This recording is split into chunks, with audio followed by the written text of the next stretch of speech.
Hello my good friends, welcome to Digimon Explained. My name is Jesse and in this video we are once more going to get back to Gabumon, who is perhaps the Digimon I made most videos for. We are talking about the Digimon who we theorized didn't have a proper champion form and way more. Heck, we even discussed its potential Digivolution line while without fur. All Gabumon related videos are in the description box. What we are going to be doing here is discuss its bond of friendship form.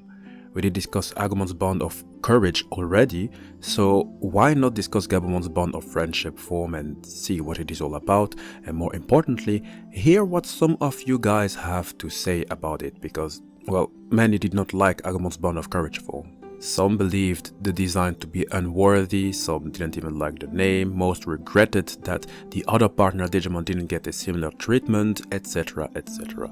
We'll get to these in a moment, but see this video as the follow-up video to the one we made about Agumon's bond of courage form, alright? So, Gabumon gained its new final Digivolution in the movie Digimon Last Evolution Kizuna. After a terrifying battle of Omnimon versus Eosmon, who appeared to be too powerful to a point of reverting Omnimon back to Agumon and Gabumon, the Digidestined Taichi Kamiya, also known as Tai, the human partner of Agumon, along with Mat, who is the human partner of Gabumon, they both used the power of their partners' bonds, along with the Digivice with their respective crests, to enable the summoning of these new and powerful forms. That was a long sentence. And I'd like to put the emphasis on the word powerful, even if the form does come with a particular cost, and we'll get to that in a moment.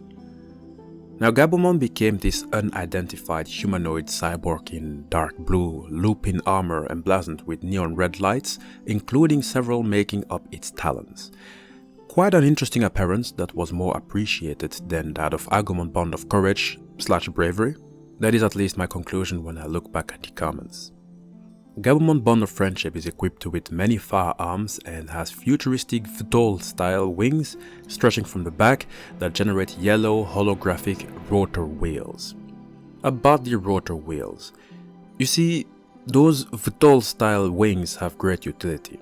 With those, Gabumon in its Bond of Friendship form can fly by generating photon light wings on its back, but it can also transform into its motorcycle mode, which is its partner Matt's favorite vehicle. The truth is that I have troubles understanding why it even took on a biker mode. I don't even want to discuss it in the Explaining Digimon Mode series, to be honest, because it doesn't really make sense. And Andres Marrero explained it best why it doesn't make much sense. The following was written. It, meaning Gabumon Bond of Friendship, certainly looks a whole lot better than Agumon Bond of Courage, though the motorcycle transformation is quite pointless as the Digimon only existed for one battle and was designed to defeat a specific threat. Yes indeed, the form only existed for one battle, and the cost of this form, well, see it like this. It was only after Gabumon and Agumon digivolved into their new bond form that the Digivices owned by Matt and Tai were turned into stone, making them useless. And it is the Digivice that enables the Digimon partner to digivolve so quickly in the first place, without forgetting that Digimon partners are quite unique in the sense that they are a bit too connected with their human partners, meaning that once a Digidestined grow up and move into his or her adult life officially, their partner Digimon will cease to exist. That's also the plot of the movie, by the way, which made many cry, and I sure can understand why. Many of us, including myself, grew up with Agumon and Gabumon when watching them on television. To know that the movie marks their eventual undoing somehow brings a hole deep inside. John Ryu wrote the following. Gabumon Bond of Friendship is an evolution that is not natural to the digital world, not in a bad way I mean. This could be seen as the ultimate form of how humans have influenced Digimon evolution. Like Eosmon is an unnatural Digimon that was made by a human, thus a being that isn't formed naturally. And Gabumon Bond of Friendship is an evolution that is formed by the truest sense of a bond between human and a Digimon. You see, the Digimon franchise has never been shy to bring up some hard topics with deeper meaning and requiring some deeper understanding. A theme that always came back was the bond, the relations you have with others. The way it translated into Digimon goes as follows: the stronger the bond between a human and a Digimon, eventually the more powerful that Digimon will get with new forms and enhanced abilities. Even if they never really stay in those forms permanently, and that's the problem when trying to enhance yourself via artificial means. But in this case we got a legendary final Digivolution that realized after countless possibilities. And aside of the possibility to fly or the ability to change into a motorcycle, Gabumon in this mode has quite a few options. It can pull out a tracking weapon equipped with AI regardless of the range. It can cause a downpour of iron to rain down from the cold part on its arms. It can fire laser beams in all directions without delays. Truly a long-range combatant, which somewhat reminds me of Metal GARURUMON, who is also quite similar in terms of attacks. And speaking of reminding, Will the Wolf wrote the following: Agumon Bond of Courage and Gabumon Bond of Friendship kinda remind me of Aldamon and BRAVERY. It's like their bonds with Matt and Tai bring out their dormant power, and as a result, they are becoming more like their legendary warrior ancestors. BRAVERY and Gabumon Bond of Friendship do have more than one similarity aside of their humanoid form. They both excel at long-range combat, even if BRAVERY can perfectly fight in close range.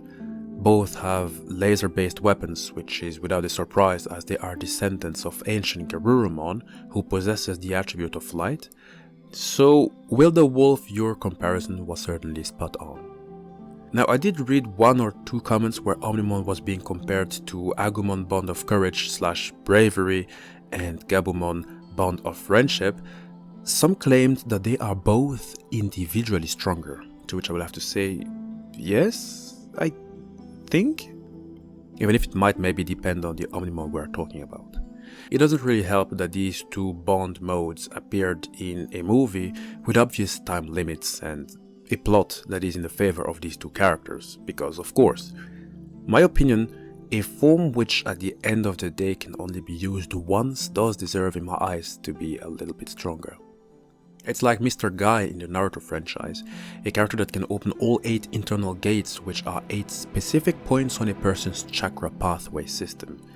You open all gates and you can surpass all limitations of your body and become like a god, but only temporarily. The consequence is death. Or in Mr. Guy's case, as he was saved by God Naruto, he became a cripple for life. It's the same way I see Gabumon and Agumon, their new bond forms. The big issue with these forms, I would say, is the time it will last. There's no point in gaining so much power if you don't even know how to defeat your opponent, and the result will remain the same.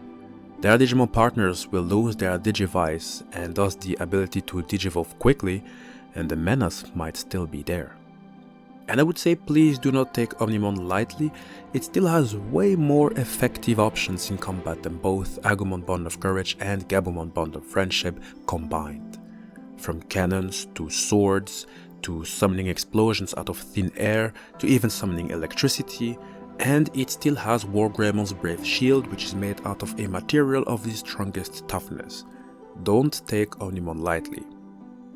Even if these new forms have more, I guess, explosive energy in comparison to Omnimon, my bet would still remain on Omnimon, but hey, that's my opinion. I will certainly be pleased to read yours. Last little comment is the one of Mega Giga Peter D, who wrote the following: It would be nice that Piyomon, Tentomon, Palmon, Gomamon, Padamon and Tailmon also have bond forms. Why always favoritism? I doubt that we are ever going to get these bond forms by the Digimon developers, especially knowing that Digimon Last Evolution Kizuna is meant to be the end of the original Digimon Adventure story, which partially also explains why many had to cry. So in honor of these other Digimon like Biyomon, Tentomon, etc. who didn't get their time to shine by also getting a bond mode, we're going to make sure to discuss fan-made arts about how their bond mode would potentially look like. For that, make sure to subscribe because I will first announce it in the community page. I doubt these fan-made arts are given much of a story, and that's why your opinions are going to be more valuable, and I'm really looking forward to that. Hi guys, this is the end of the video. Digimon rules. That's something I will keep on saying. I love the franchise, I love the themes, some of their games, etc. In a way, it really does calm my mind when doing Digimon research and trying to understand its aspects. So, to all of you being so open to listen to what I have to say about Digimon and still sticking around, a big thank you. It's truly an honor, my good friends. And I can promise you that more will come, but all in due time. I still have a few stuff to fix in my private life. I'll make sure to tell all of it in a full video, but for now, let me say be a bit patient. I'm sure many will end up laughing. Until then, make sure to take care.